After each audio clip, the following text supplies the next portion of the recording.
Bonjour. Mon rôle est assez difficile parce que je suis la seule personne maintenant entre vous et Abdoulaye qui va vous livrer une présentation très intéressante, à mon avis. Deuxièmement, je sais qu'il y a le match, donc je dois être bref.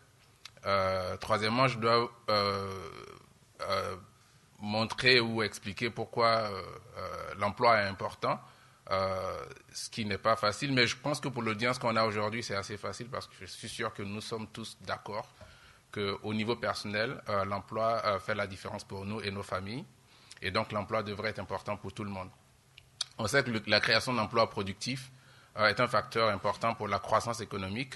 La Tunisie le sait très bien. Et l'objet du rapport, c'est de montrer l'expérience que nous avons étudiée dans plusieurs pays de la région. Aujourd'hui, moi étant basé aux États-Unis et venant ici, dans l'avion, je me disais pourquoi un pays comme la Tunisie ou l'Égypte ou le Maroc serait différent, par exemple, des États-Unis aujourd'hui, où le gouvernement n'arrête de clamer qu'ils ont réussi parce qu'ils arrivent à créer de l'emploi. Donc, si l'emploi est important pour un pays comme les États-Unis, qui a atteint un niveau de développement, on va dire, assez satisfaisant, pourquoi ça ne le serait pas pour des pays qui sont encore sur le chemin du développement? Et à mon avis, ça devrait l'être encore plus. On sait que la tendance historique pour la région ici au Moyen-Orient et en Afrique du Nord, ça a été une croissance tirée par des facteurs non liés peut-être ou liés de façon moindre à la productivité et de ce fait donc à la création d'emplois. On a vu que ceux qui en souffrent le plus, comme Aileen l'a dit, c'est les femmes, les jeunes. En Tunisie, il y a le facteur un peu surprenant que en fait, ceux qui en souffrent le plus, c'est ceux qui sont le mieux préparés pour travailler, c'est-à-dire les diplômés. Donc on se demande pourquoi les diplômés ne trouvent pas autant d'emplois que les non-diplômés. C'est des questions qui personnellement, en tant qu'économiste, me perturbent un peu et me troublent. Et trouver la réponse est un challenge. Et ce n'est pas seulement une question économique, c'est une question aussi de développement. On a vu ce qui s'est passé dans des pays, je dirais très récemment, en Grèce, où les élections nous ont montré à quel point le chômage peut déterminer le jeu politique et la transformation que les citoyens veulent voir de la part de leur gouvernement.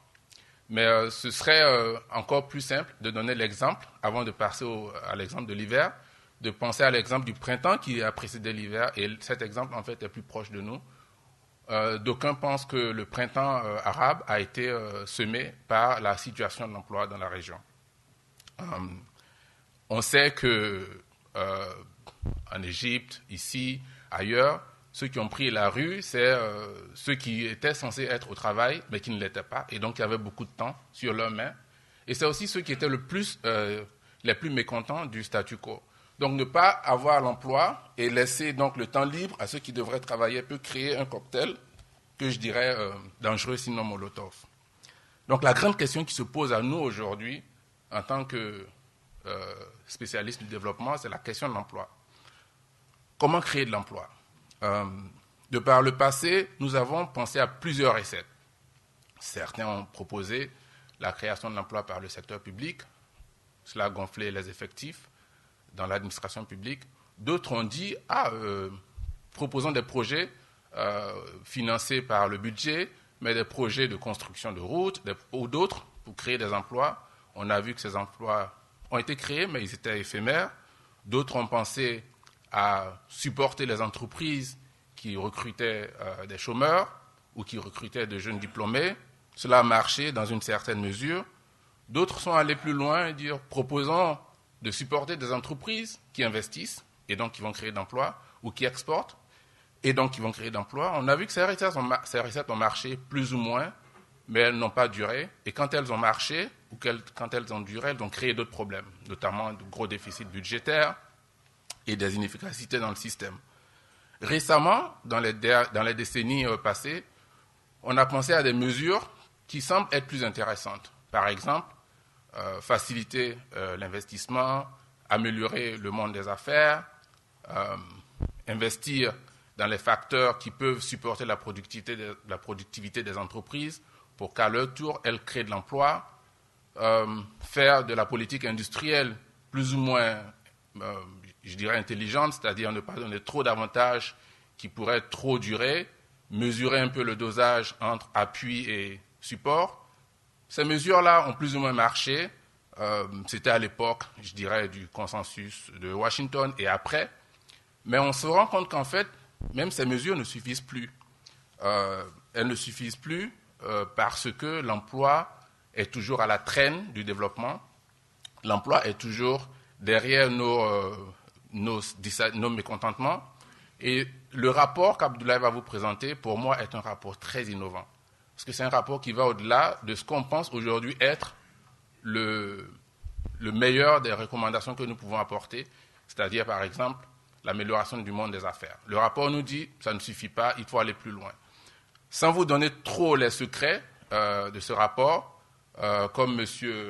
Walid nous l'a dit, il s'agit de choisir entre emploi et privilège.